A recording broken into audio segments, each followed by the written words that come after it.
La biodynamie, je ne sais pas trop comment on y arrive en fait. Moi, mon expérience personnelle, c'est que la biodynamie, c'est une lecture, une rencontre, et puis tout d'un coup des choses qui t'interpellent. C'est-à-dire, tout d'un coup, tu entends quelque chose, tu te dis, ah oui, ça sonne à mes oreilles différemment. Et j'ai envie de creuser par là, quoi. Et puis j'ai envie de rencontrer les gens. Où il est mon millésime 2014 aujourd'hui? Les raisins, ils sont comme ça, là, c'est nul.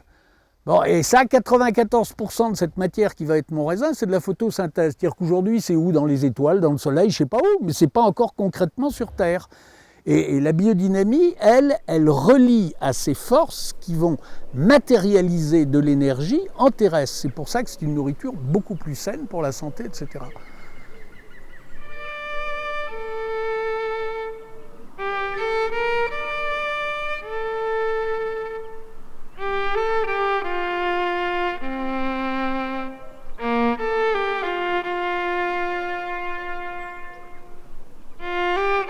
La biodynamie, c'est une autre manière de regarder les choses. Ça veut dire qu'on voit la plante dans son environnement par rapport à la lune, au soleil, aux astres, à la manière dont elle est positionnée sur Terre, la manière dont elle réagit par rapport à tout ça. Donc c'est vraiment un regard sur la plante qui est différent. C'est une sorte de prise de conscience au fur et à mesure qu'on peut un peu plus établir de partenariat avec les végétaux et les animaux en étant en biodynamie. On peut aller un tout petit peu plus loin. Souvent en conventionnel et donc même souvent en bio, on a un problème, par exemple les insectes, ça c'est le coup classique. On a un insecte, tout de suite on cherche dans la panoplie pour celui qui est en conventionnel, quel est l'insecticide qui va supprimer mes insectes. Celui qui est en bio un petit peu étroit, il va chercher aussi parce qu'il existe des insecticides bio pour régler son problème. Et en biodynamie, on se dit pourquoi j'ai des insectes? Il y a 36 hectares ici, dont une très grande partie ne sont pas exploités, mais sont des paysages qui ont une importance très grande dans l'écosystème. Il y a des étangs, il y a un bras de Loire, il y a des landes, il y a des bois, et puis il y a des parties qui sont des prairies avec des bovins, et puis il y a les vignes. Ma mère avait toujours attiré mon attention en me disant que les chercheurs étaient étonnés qu'on ait si peu de problèmes avec les insectes, etc. Donc il y a un équilibre qui se crée. On a 72 espèces d'oiseaux différentes. Donc ce sont des petits prédateurs pour nos insectes. Donc on n'a aucun problème avec les insectes. C'est pas une question ici, on n'a pas besoin d'insecticides.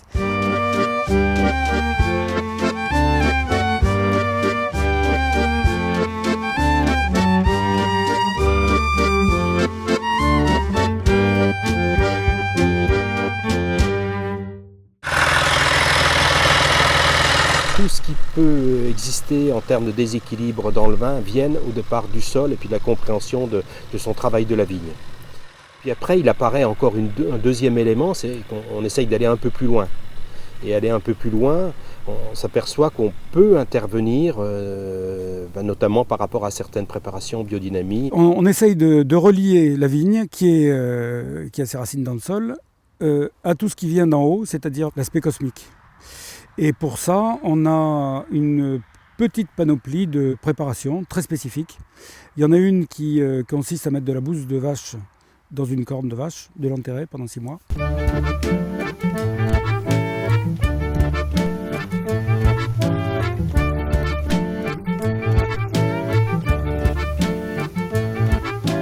La corne, bien qu'elle soit coupée, elle continue à vivre.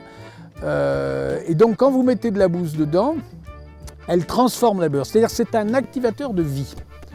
Donc moi, ce que j'avais fait quand j'avais démarré, parce qu'au début on est hyper sceptique quand vous voyez ça, j'avais fait la bouse dans la corne et un tas à côté, c'était un petit pot de rillettes, je me souviens, sans corne, et puis vous déterrez au printemps, je vais envoyer un labo. Et le labo, il m'avait trouvé dans la bouse qui sortait de la corne, je crois, 70 fois plus de vie microbiologique que celle qui était dans le pot de terre.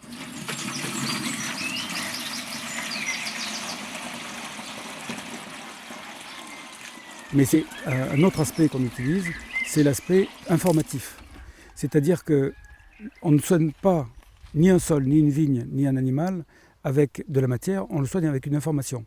Pour prendre un exemple trivial, si vous conduisez sur la route, vous avez un panneau avec une courbe, vous savez, parce que vous avez le permis de conduire, qu'il va y avoir un virage, et donc il faut ralentir, sinon vous allez vous mettre dans le fossé.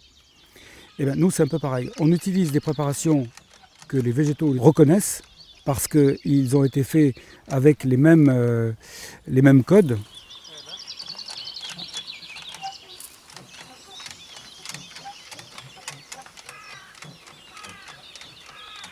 Donc il y a ce qu'on appelle la 500, qui est de la bouse de vache, donc ça c'est la préparation animale. Il y a la silice, qui est donc minérale, et puis il y a les préparations végétales. Donc ces trois types de préparations ont des fonctions différentes qui permettent dans tous les cas, c'est de stimuler la plante, l'environnement, le sol, etc. Alors au début, on en a parlé en rigolant, en disant c'est les 68 arts. Maintenant, on comprend parfaitement bien qu'elle est différente de la biologie. La biologie est respectable, mais je veux dire, la biologie dit à la nature, fais ton boulot. C'est-à-dire, on n'interfère pas, on ne dérange pas. La biodynamie, c'est beaucoup plus compliqué. On comprend comment tu fais ton boulot. Et on t'aide à faire les connexions pour que tu le fasses mieux. C'est-à-dire qu'on a amélioré l'acoustique de la vie. Il y a plus d'acoustique, comme un chant normal, bon voilà, il sort avec un type qui a une belle voix, vous le mettez dans une pièce qui résonne bien, la voix va exploser. Il y a des interactions permanentes de tout sur tout, donc des astres sur les plantes, des plantes sur nous, de nous sur les plantes, et tout ça, on avait complètement oublié tout ça. Alors c'est pas facile à appréhender, parce que ça fait une équation entre guillemets avec des milliers et des milliers d'inconnus, alors forcément, l'analyse pure et simple telle qu'on la connaît, ne sert plus à rien. Voilà, c'est une sensibilité globale au vivant qu'il faut retrouver. Si on arrive à intégrer ça, ça va beaucoup mieux.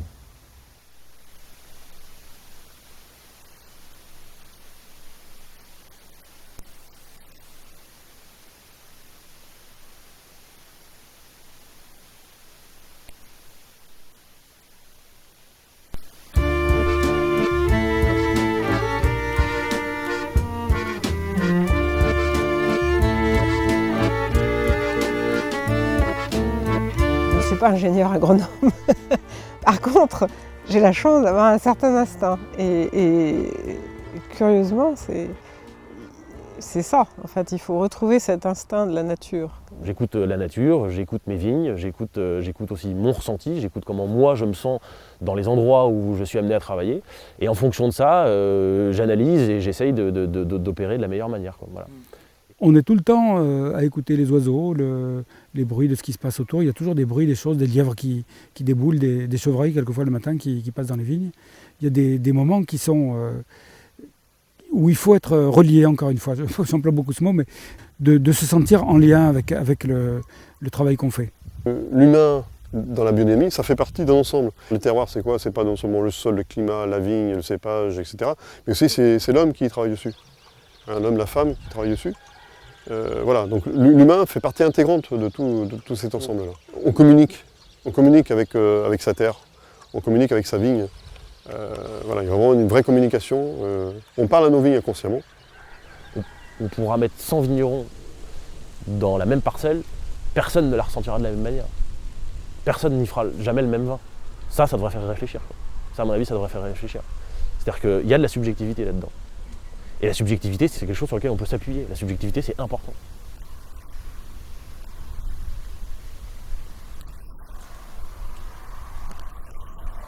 La biodynamie, c'est un de ses grands atouts. C'est d'être capable d'avoir l'humilité de dire on connaît une petite partie de son fonctionnement. Mais c'est très petit, c'est très très petit. C'est bien plus complexe que ce qu'on imagine. C'est pour ça qu'on a des pratiques qui, parfois, semblent un petit peu obscures. La 501, une pulvérisation qui serait censée aider la plante à se connecter à son environnement astral. Oui, bon, alors c'est sûr, vu comme ça paraît un petit peu obscur. En réalité, c'est simplement la sensation d'un homme qui se dit oui, mais moi, ma plante, c'est pas que des racines et puis quelques feuilles. Les feuilles, elles ont une forme, elles sont connectées avec leur environnement. L'air les a sculptées, les vibrations les ont sculptées, le soleil les a sculptées, la température les a sculptées. Autant de choses que j'ai bien du mal à percevoir, quoi. Mais qui sont là. J'ai envie d'ôter le mysticisme. Je considère simplement qu'on n'utilise pas nos capacités humaines à fond. Ça, je pense que c'est aujourd'hui une évidence, hein. C'est-à-dire que l'humain du XVIe siècle ou du XVIIe siècle utilisait des qualités qu'il ignore aujourd'hui, ou qu'il mésestime aujourd'hui. Et je pense que la biodynamie en fait partie. Donc, devant toutes les formulations, devant toutes les préparations, en l'absence d'explications scientifiques, je ne me permets pas d'être sceptique, je suis simplement pragmatique, très simplement. il faut le vivre tel que c'est. Le lien que fait la corne avec le cosmos, bon, c'est ça en fait qui fait rire les gens. Alors moi, ce que je dis aux gens, c'est que quand on boit dans un verre en plastique ou quand on boit dans un verre en verre, eh ben, ça n'a pas le même goût, c'est évident. C'est évident que le contenant a une influence sur le goût, donc sur des molécules. Je ne comprenais pas grand-chose à la biodynamie il y a 5-6 ans de cela. Je comprends un peu mieux les choses parce que voilà, on l'a mis en application, mais je ne comprends pas tout. Je ne sais même pas comment ça fonctionne. Les planètes qui sont ici ou là, voilà, qui ont cette influence, qui ont une influence, ça c'est sûr. Mais je ne saurais pas dire pourquoi elles ont une influence, parce que Saturne est là, Jupiter est là, je ne sais pas, mais voilà. Et moi je préfère l'aborder d'une manière beaucoup plus simple, et en tous les cas avec le résultat dans le verre. La biodynamie, ce qu'il a lancé à 80-90%, c'est la viticulture. Pourquoi ? Parce que quand on goûte un vin et que vous amenez un produit qui a un vrai goût, le spécialiste il dit « Ah, ça, c'est vraiment bien, ça me plaît ».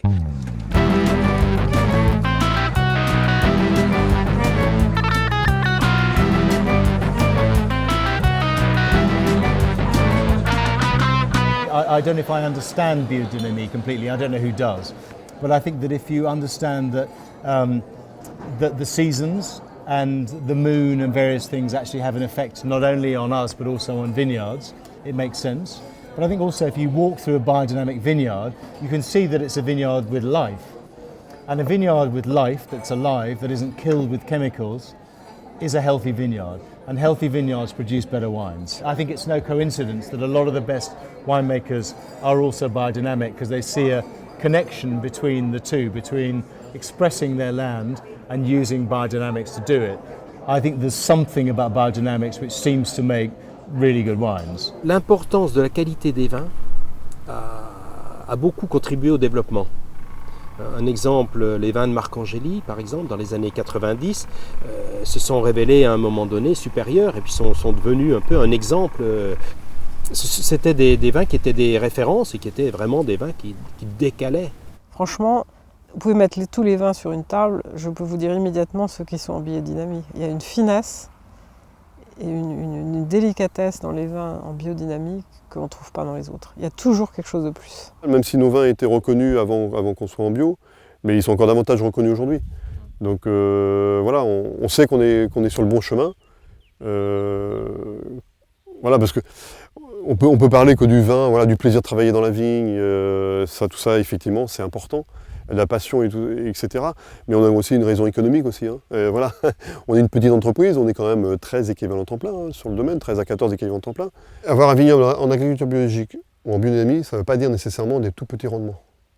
Donc on fait des rendements modérés, assez faibles sur nos belles cuvées, mais après sur des cuvées un peu plus génériques, les faibles rendements ne sont pas synonymes de qualité, puisqu'on cherche à faire sur des rosés ou sur des rouges qui est destiné à la grande distribution, quoi, aux grandes et moyennes surfaces.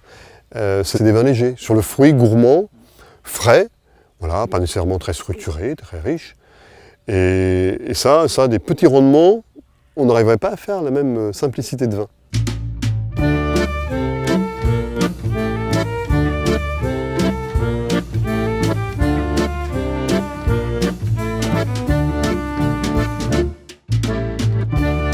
Mon père, quand il m'a vu arriver, et donc je lui ai fait mettre les charrues dans le hangar et donc a acheté des appareils pour désherber.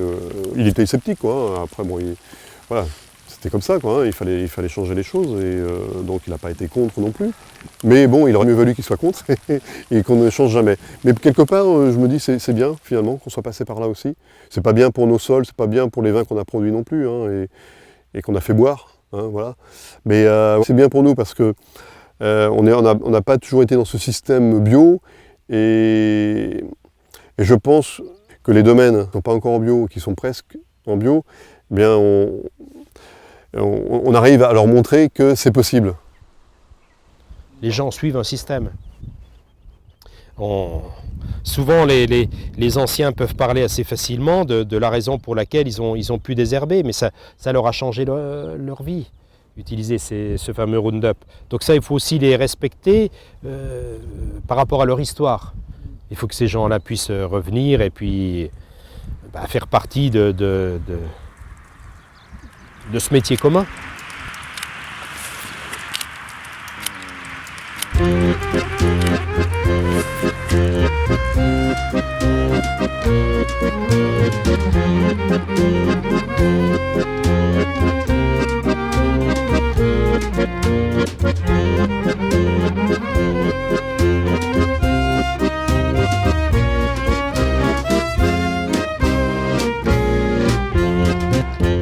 Faire un vin, je dirais, c'est permettre à une vigne de s'exprimer.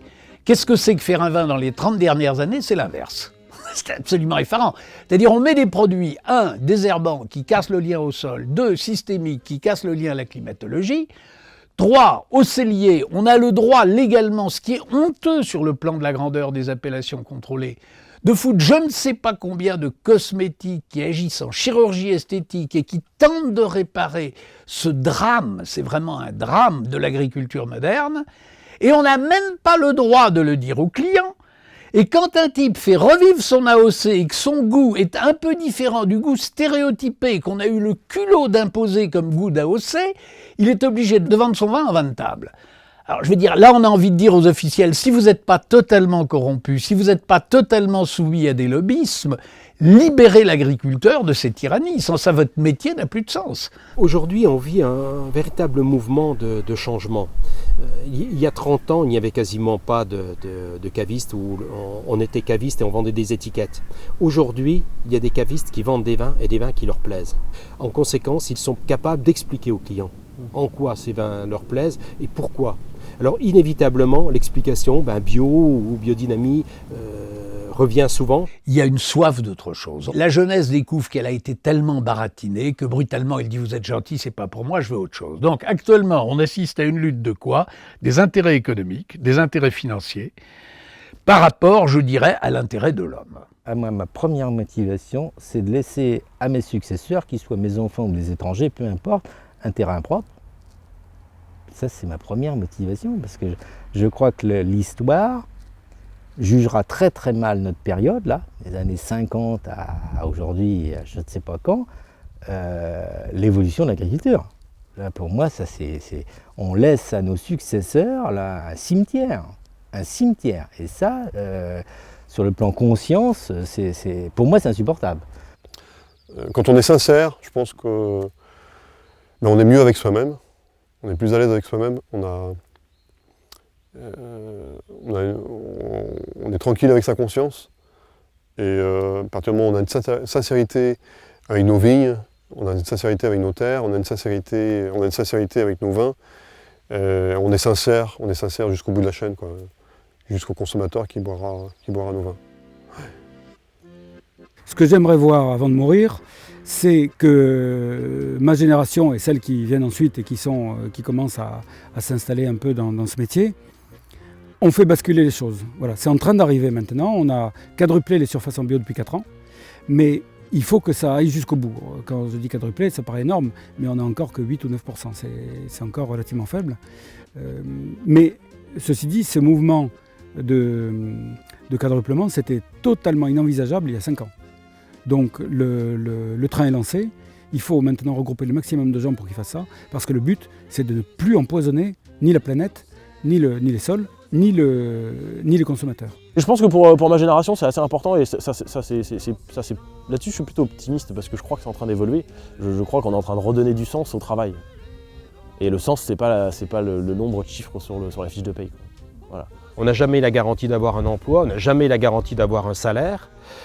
Il y a un glissement de société et à partir du moment où on n'a pas les deux, on est obligé de retrouver une valeur fondamentale, c'est la qualité du travail et le bien-être au travail. Il y a une éthique qui se met en place et ça vraiment, moi je trouve que c'est le grand renouveau de la viticulture sur ce point-là. C'est ainsi que la terre s'exprime, si vous n'êtes pas tous corrompus, écoutez le peuple qui trime, on s'est battu toute notre vie, sois sûr qu'on ira jusqu'au bout, pour redonner aux choses leur goût, on se battra jusqu'au bout, comme on n'a plus de boulot, plus qu'on n'a plus de salaire, travaille pour nous. On veut être sincère à l'œuvre qui nous porte, car on aime que le fruit de nos vies et du corps, que le fruit de nos vies, que le fruit de nos vies et du corps, que le fruit de nos vies, que le fruit de nos vies et du corps, que le fruit de nos vies, que le fruit de nos vies et du corps, que le fruit de nos vies.